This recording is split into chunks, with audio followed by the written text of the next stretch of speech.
இன்றைக்கி பார்த்திங்கன்னா வாழைப்பழத்தையும் வாழைப்பழம், ராகி மாவு, நாட்டு சர்க்கரை, முந்திரி பருப்பு, தேங்காய் துருவல், ஏலக்காய் இதை வச்சு ஒரு ஈவினிங் ஸ்நாக்ஸ் செய்யலாம் பாங்க. ஹெல்த்தியாகவும் டேஸ்ட்டாகவும் இருக்கும். இப்போ நம்ம வாழைப்பழத்தை கட் பண்ணிக்கலாம். நான் பார்த்திங்கன்னா இந்த வாழைப்பழம் தான் எடுத்துருக்கேன். உங்கள்கிட்ட என்ன வாழைப்பழம் இருக்கோ நீங்கள் அதை எடுத்துக்கோங்க. நான் பார்த்திங்கன்னா இந்த கப்பாலேயே நான் எல்லாம் எடுத்து வச்சுருக்கேன். இதால் 2 கப்பு ராகி மாவு, ஸ்வீட்டுக்கு தகுந்த மாதிரி நான் 2 கப்பு நாட்டு சர்க்கரை எடுத்துருக்கேன். நீங்கள் வெல்லம் இருந்தால் கூட எடுத்துக்கோங்க. ஒயிட் சுகரும் எடுத்துக்கலாம், அது ஹெல்த்தி கிடையாது. அதனால தான் நான் நாட்டு சர்க்கரை எடுத்துருக்கேன். நீங்கள் வெல்லம், அந்த கருப்பட்டி இந்த மாதிரி இருந்தால் கூட எடுத்துக்கோங்க. அதேமாதிரி தேங்காயும் 1 கப்பு எடுத்துருக்கேன். ஏலக்காய் தூள் கொஞ்சம். இதை இப்போ நம்ம குட்டி குட்டியாக கட் பண்ணிக்கலாம்.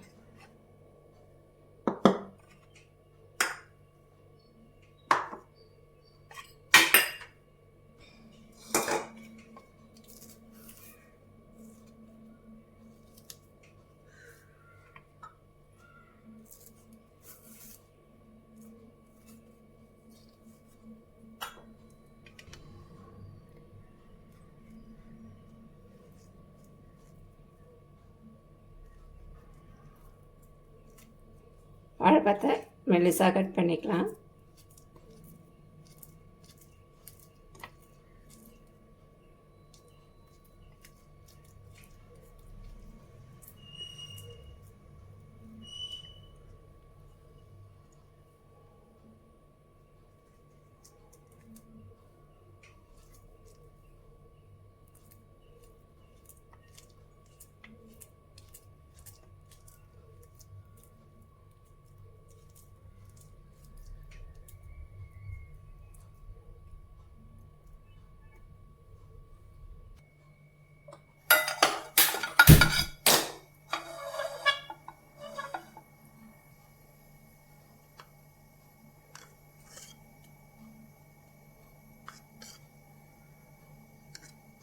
ஒரு 3 ஸ்பூன் அளவு நெய் சேர்த்துக்கலாம்.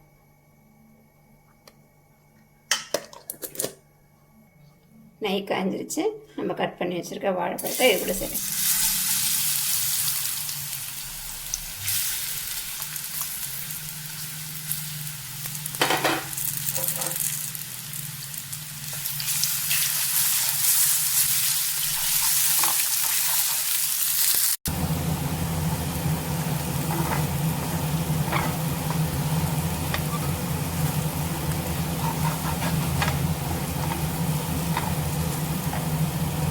இது கூடவே முந்திரி சேர்த்துக்கோங்க. குட்டி குட்டியாக உடச்சி சேர்த்துக்கோங்க. அப்போ தான் பசங்கள்லாம் சாப்பிடும்போது டேஸ்ட்டாக அங்கேக்காங்க கடிப்படும்.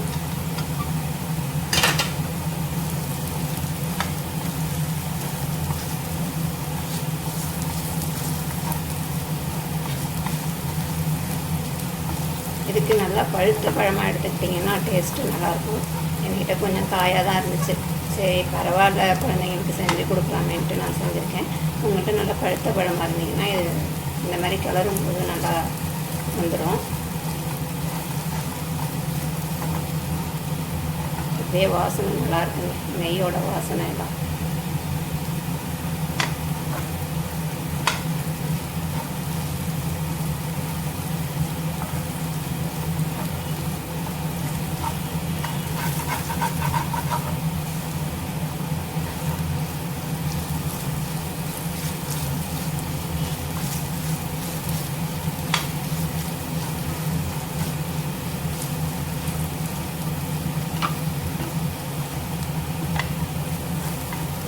வாழைப்பழம் ஓரளவுக்கு வதங்கிருச்சு. நம்ம துருவன தேங்காவை சேர்த்துக்கணும்.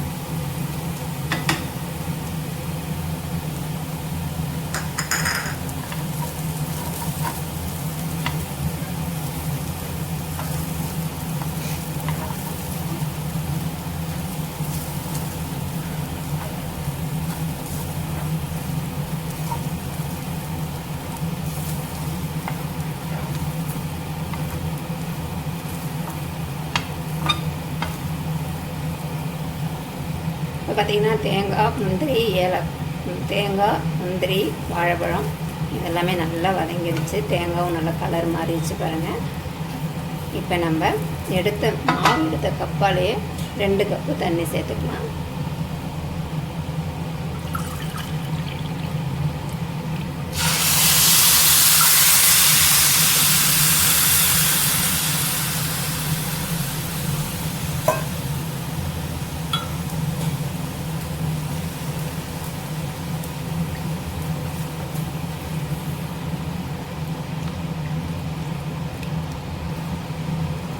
ஏலக்காய் தூள் ஒரு அரை ஸ்பூன் அளவு ஏலக்காய் தூள், கொஞ்சமாக உப்பு சேர்த்துக்கலாம். எந்த ஸ்வீட்டு செஞ்சாலும் கொஞ்சமாக உப்பு சேர்த்துக்கங்க. இப்போ தான் ஸ்வீட்டு நம்மளுக்கு எடுத்து கொடுக்கணும்.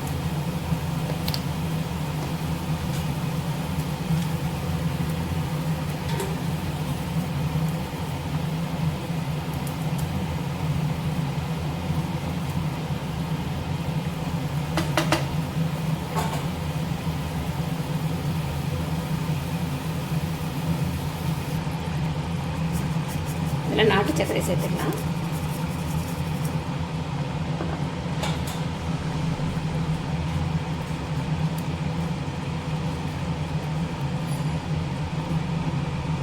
நீங்கள் ஸ்வீட்டுக்கு தகுந்த மாதிரி வெல்லம் எடுத்துக்கோங்க. இது நான் நாட்டு சர்க்கரைங்கிறதுனால நான் 2க்கு 2 போட்டிருக்கேன். கலரே மாறிடுச்சு பாருங்க.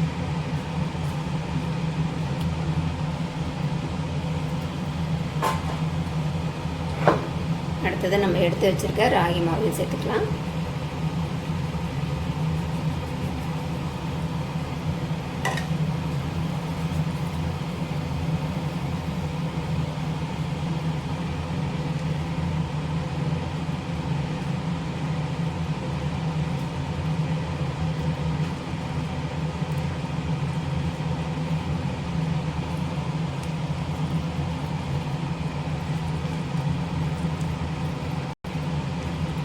போட்ட மாவும் தண்ணியும் கரெக்டாக இருக்குது பாருங்க.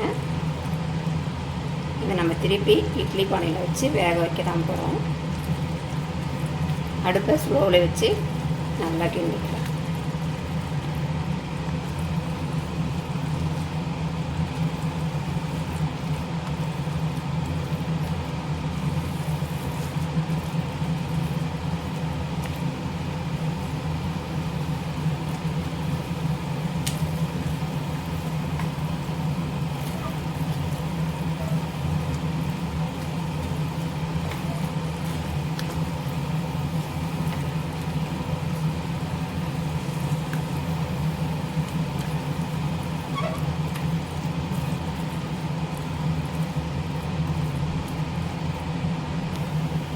அவ்வளோதாங்க, கிண்டியாச்சு.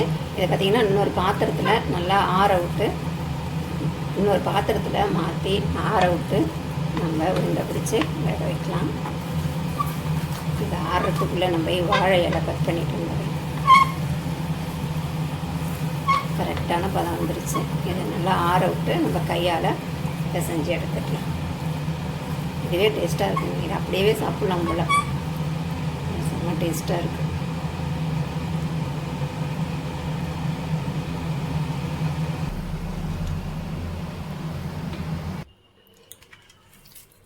பாருங்கள், நம்ம செஞ்சு வச்ச ராகி ரெடி ஆகிடுச்சு. இது கையில் கொஞ்சமாக நெய் சேர்த்து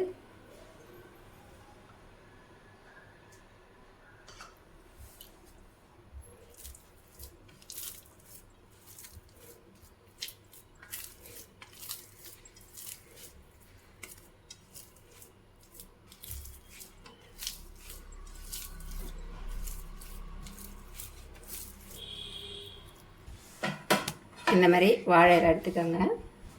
இதில் இந்த மாதிரி உருண்டையாக உருட்டி வச்சுருக்கேன். இதில் நடுவில் வச்சுட்டு கையில் ஒட்டாமல் இப்படியே அடை மாரி தட்டி விட்ருங்க.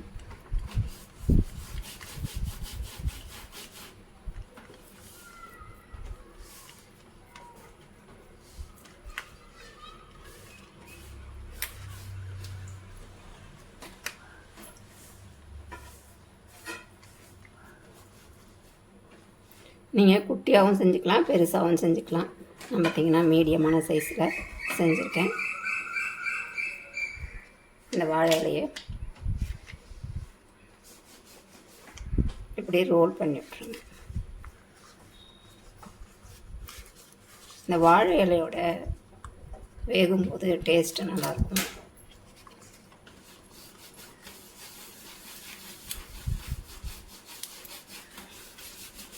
அவ்வளோதான். இதை அப்படியே இட்லி பானையில் வச்சு வேக வைக்க வேண்டியது.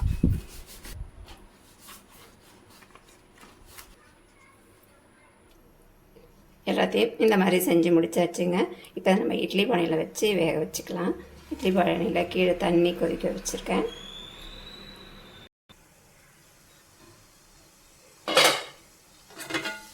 கீழே தண்ணி இருக்குது.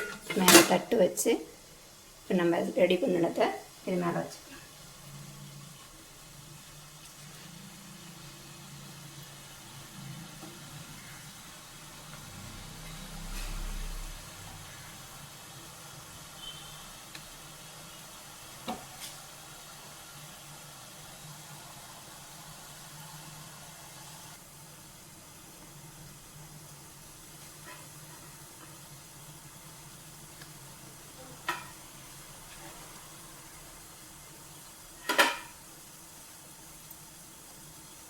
அவ்வளோதான். இது எல்லாத்தையும் வச்சாச்சு.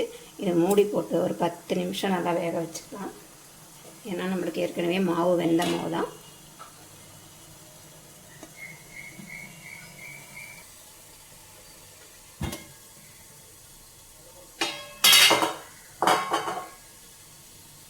நல்லா 10 நிமிஷத்தில் நல்லா வெந்து முடிச்சிருச்சுங்க.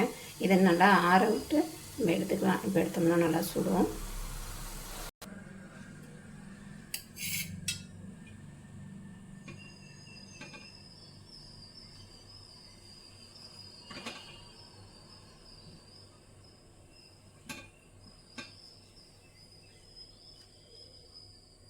வீட்டில் ராகி மாவு இருந்தால் இந்த மாதிரி ஈஸியாக குழந்தைங்களுக்கு செஞ்சு கொடுங்க.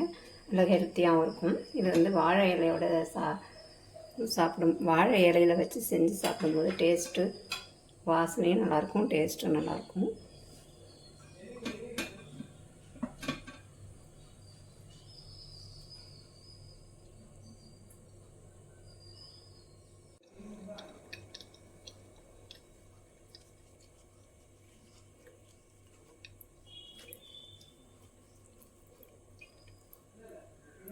இப்படி தாங்க இருக்கும். பாருங்கள், நல்லா கலராக அழகாக வந்திருக்கு. நீங்களும் இதேமாரி குழந்தைங்களுக்கு செஞ்சு கொடுங்க. ஹெல்த்திங்களுக்கு கட் பண்ணி கொடுக்கலாம். ஒன்று ஒன்றா எடுத்து சாப்பிட்ருவாங்க. இது கொஞ்சம் ஆறுனா நல்லாயிருக்கும். இது கொஞ்சம் சூடோடு இருக்கிறதுனால அப்படி இருக்குது. இது ஃபஸ்ட்டு கட் பண்ணது எப்படி இருக்குது பாருங்கள். வீடியோ பிடிச்சிருந்தால் லைக் பண்ணுங்கள், ஷேர் பண்ணுங்கள், கமெண்ட் பண்ணுங்கள். மறக்காமல் சப்ஸ்கிரைப் பண்ணுங்கள். பக்கத்தில் ஒரு பெல் பட்டனையும் அழுத்துங்க. அப்போ தான் நான் போடுற வீடியோ உங்களுக்கு ஒன்று வந்து சேரும். டாட்டா பாய். இன்னொரு வீடியோவில் சந்திப்போம்.